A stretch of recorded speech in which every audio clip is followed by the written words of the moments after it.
So today our debate going to be banning child marriage. So we have affirmative team on our right side and opposite team on our left side. So the debate is yours. Debate. You can start. Ladies and gentlemen, welcome to this debate. The motion for debate today is the issue of banning child marriage.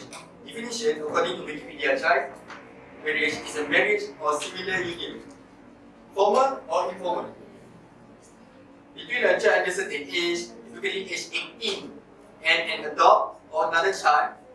The vast majority of child marriages are between a girl and a man. We as opposite team, on full agreement towards the purity of child marriage, and we are totally disagree on banning child marriage when some countries are allowing and normalizing child marriage. Before we enter further with the topic of our debate self-introduction and my team, I am Amir, and these are my teammates, speaker 2 and speaker number 3. So, are you one of the people that plan to study, score good grades, expect to work at the places that provide air conditioning, and get married? Keep dreaming. Today's younger generation are advanced with information that they receive through the internet or apps called as TikTok. They knew that most of university graduates were frustrated, disappointed, and expressed their depressed feelings on TikTok, which they complained about. They thought it was easy to get huge number of salary. Meanwhile, the fact is opposite. In this day and age, most employers are looking for experienced workers, not just by diploma or any other university expensive certificate. This issue really worries young generation or child into expanding numbers of child marriage. And just imagine, what if they start working from early age for a long time? One word, promotion. It does satisfy the requirement of employers towards child who does early marriage and start working at early age with full energy. So my first argument, honorable adjudicators, members of the affirmative team, chair lady, and audience, hold on a second about child marriage. Be true to yourself. Put your hands on your heart. Are you still agreeing towards ban child marriage, or is it some ridiculous fact that saying child marriage is not a barrier to financial stability? The only answer is big no. And yet child marriage is not a barrier to financial stability. Let me explain. This misunderstanding. News of Bernama already gave us perfect detail of it. There are 93,600 child, and more than that are able to ride a motorcycle. So what I'm trying to say is, the more child and there's a hot news on the Smart Local Malaysia rider of Bandar Amir that he earned almost 80,000 in 2 months.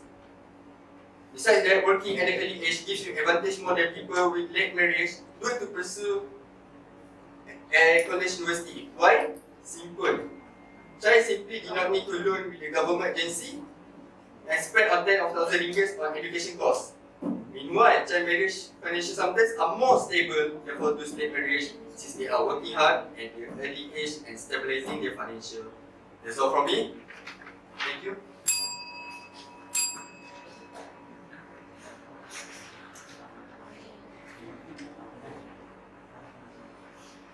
So, first speaker from the affirmative team. Thank you. So, according to UNICEF, child marriage is defined as any formal marriage or informal union between a child under the age of 18 and an adult of another child. We here on the affirmative team strongly disagree with the immoral act of child marriage, and we strongly support the banning this act which violates the rights of children all over the world. Before we begin our debate, I would like to introduce myself. My name is Aneera, and this is my team, Abu Bakar and Qistina. Ladies and gentlemen, for a majority of children in Malaysia, Their 18th birthday is a significant milestone of stepping into a chapter closer to independent living. According to the Ministry of Women, Family and Community Development, Malaysia, sadly this isn't the case for roughly around 1,500 children every year in Malaysia. According to a research conducted by the community, between 2015 and 2018 alone, there were 9,500 reported cases of child marriage. Ladies and gentlemen, let me ask a question. How would you feel if it was your child getting married? Not to have a reason. Why? Because you know that a child is not fit to say I do in marriage proposal, let alone get kids with another kid, or God forbid, child predator. The opposition team claimed that child marriage can solve poverty. My fellow debaters and friends, let's put aside child marriage for once. And ask yourself this question. How many couples still struggle post-marriage? Let me answer that question for you. In 2019 alone, 5.6% of 32 million Malaysians live under poverty, and this figure shot up to 8.4% in 2020 because of the pandemic. So if all the adults are getting married and we still live in poverty, in what world would child marriage solve this problem? They are kids and they lack the understanding and the means to be considered financially stable, and ironically, they still rely on their parents for financial support. One thing some people refuse to acknowledge is poverty is a systemic issue. It's not a personal choice. It doesn't matter if the children were given enough access to education. If wealth distribution in the population is still unjust and a problem in this world, poverty can never be solved by child marriage. If anything, child marriage only contributes to the intergenerational cycle of poverty. It has been proven so many times that when a child marries young, they are more likely to be poor and remain in poverty. These child predators has been justifying their actions to marry a child so they can give them a better life. But in reality, we all know the only reason these pedophiles marry a child are out of personal interest and to satisfy their sexual desires. So, then consequently, these children were neglected, stripped out of their rights to have a choice for themselves, to have an education, and a better life, a career. Ladies and gentlemen, I find this rhetoric whereby child marriage can end poverty to be illogical and utter garbage. Those who agree with this clearly have no logical thinking and critical understanding of how systemic poverty works. And I'm sure the majority of the Malaysian population agree when I say child marriage is not a golden ticket to a better life. Thank you so much. So the second speaker for the opposition. Good afternoon to our Honourable Judge, Madam Zari, timekeepers, and respected members of the floor. I am Rafhana, the second speaker for the opposition team. So in this debate, both the affirmative and the opposition parties agreed to debate on marriage by choice. Therefore, we, the opposition party, strongly disagree with banning child marriage. As I said earlier, we will debate on marriage by choice. Therefore, there are consequences that we have to look at before banning child marriage. According to the Department of Sharia Judiciary Malaysia, the National Registration Department, there are 6,246 Muslim children and 2,755 non-Muslim children applying for marriage from 2010 to 2015. So, however, the number of teenage marriages added up during the pandemic. All of these by their own choices. Let me emphasize that. By their own choices, okay? Imagine if these thousands of couples are prohibited to get married. What will they do? So according to Amir News, thousands of couples of various ages got married illegally in Thailand. That is something is common for us to hear. So quite a large number of them were teenagers who did not get approval from their parents. So what is the consequences if more teenagers choose to get married in Thailand? If we ban child marriage in Malaysia? Let me answer that for you. The increase of illegitimate children. First, what is illegitimate children? Illegitimate child is born out of wedlock. It means conceived out of a legal marriage, and the law is not concerned when the children was born. So second, under what law or act do illegitimate children become legitimate? So first, the child may become legitimate if the biological father marries the mother of the child and legitimize legitimatizes the child by subsequent marriage under Section 3 Legitimacy Act 1961, or by adopting children under the Adoption Act 1952, where the adopted children assume all the rights of biological children of the adoptive parents. And according to the common law, an illegitimate child is related only to its mother and has no relationship to its biological father. So Associate Professor Dr. Fatima Abdullah, in a paper presented in December 2009, said that period from 2000 to July 2008 recorded more than 257,000 birth certificates were issued to babies without their father's name being recorded. This means an average of 2,500 babies were born each month, or just over 83 a day. Imagine this was 10 to 20 years ago. How about now, when pornography is very accessible? Due to the lack of marriage certificate and proper birth certificate, imagine these children did not get the right to a name, identity, and nationality. These children did not get proper education, healthcare, and the right to get inheritance from their parents. How can we as an adult let these innocent children become a victim? They are the ones who will live with the label of anak wanita, even called anak haram, just because of lack of proper documents. These children will forever bear the name of illegitimate children. Thank you. So the second speaker for the affirmative.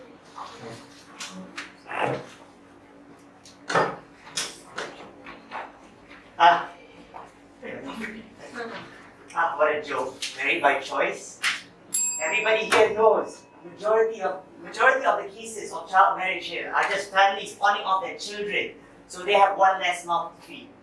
Ladies and gentlemen, the argument brought forward by the opposing team is that child marriage contributes in reducing the number of children born out of wedlock.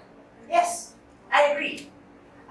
This is a logical solution, but there is another solution which does not violate the rights of our children, which is by sex education.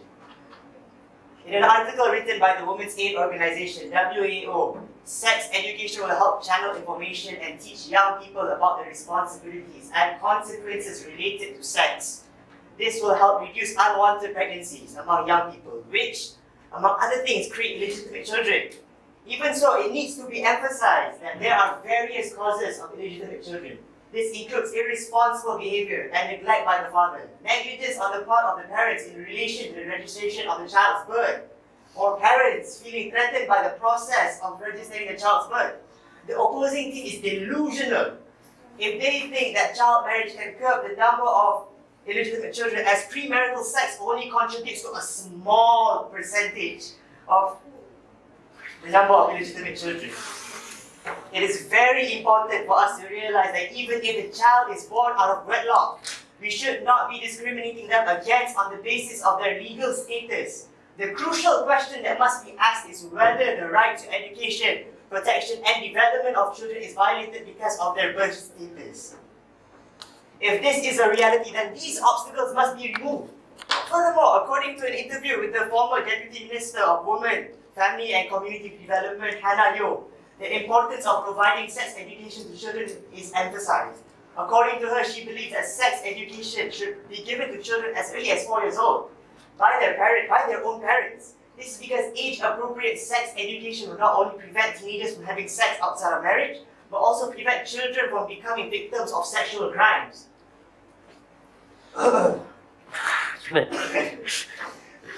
Now, if you are still not persuaded by my argument as of now, let us take a look at the horrific consequences of child marriage. First off, according to a study by the Girls Not Brides organization, food insecurity and malnutrition can be a consequence of child marriage. Child brides are more likely to have early and frequent pregnancies, which can be devastating for girls under the age of 16 and their children.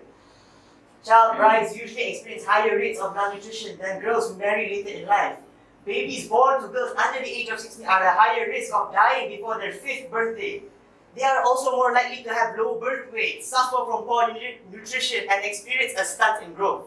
Furthermore, child marriage can have devastating effects on the health of girls and their children compared to women who marry later in life. study has shown child brides experience higher rates of adverse sexual and reproductive health outcomes, gender-based violence, malnutrition, and increased morbidity and mortality. Child marriage can also be associated with poor mental health, including feelings of isolation, depression, suicidal thoughts, and behaviors, and can contribute to poor health outcomes for future generations. Child brides are under intense social pressure to prove their fertility, and so child marriage is often followed by pregnancy. However, early pregnancy increases risk for both the mother and her child. Each year, 70,000 adolescent girls in developing countries die of causes related to pregnancy and childbirth. And perinatal deaths are 50% higher among babies born to mothers under 20 years old than among those born to mothers aged 20 to 29 years old. Now, before I end my argument, I would like to ask one final question. When all of you get married one day, how would you feel like? That's all from me. Sorry. First of all, I would like to say thank you to the Affirmative team for the arguments.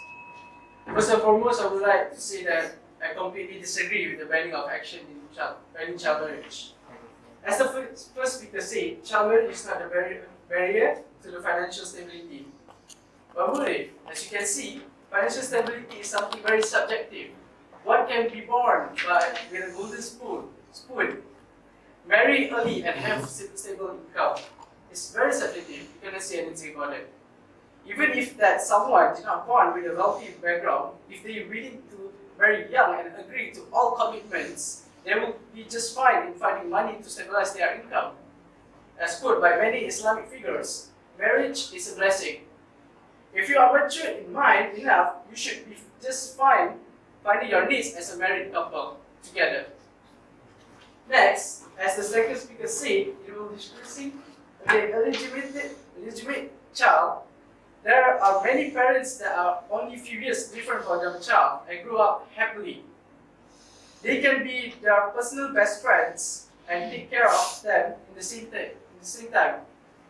Any child will crave to have their parents to understand them like their friends does. The second speaker mentioned under Section 3, Subsection 1, Legitimacy Act 1961, nothing in this act shall operate to legitimate a person unless the marriage leading to the legitimation was solemnized and registered in accordance. Based on this, banning child marriage will just worsen the situation and increasing child out of wedlock. Also, this will be sad for the children that will be the victim to the world because the parent can even get married at their age. As the second speaker said, sex education will make it better. I completely disagree about that. The second speaker said that the child need to learn about the sex education as early as 4 years old. If the sex education will make the young sex education will make the young ones more violent. If they knew about this sooner than they should, they will be like, I want it, right there. It's not good. As to conclude, it is clear that banning the action of child marriage will do more harm than good. A human should think every single details before deciding on one matter. It is not as simple to ban something that considered as political wrong act. It is much greater than that. Although they do have great arguments, we must open our eyes and see clearly that banning child marriage will lead to something disaster. Thank you, that's all from me. Thank you, Mr. Speaker, and I would really like to take this opportunity to put on my record my thanks to my team. We can get these things forward, and I think the points made about working cross-party. So thank you for that. Because this is such an important issue, and I think many people here will actually be surprised that the age for marriage is so different, as so many other things could happen at the age of 18. Throughout the course of this debate, we have proven and demonstrated that child marriage should be banned. At the age of 18, one can make a will, one can serve a jury, but yet child marriage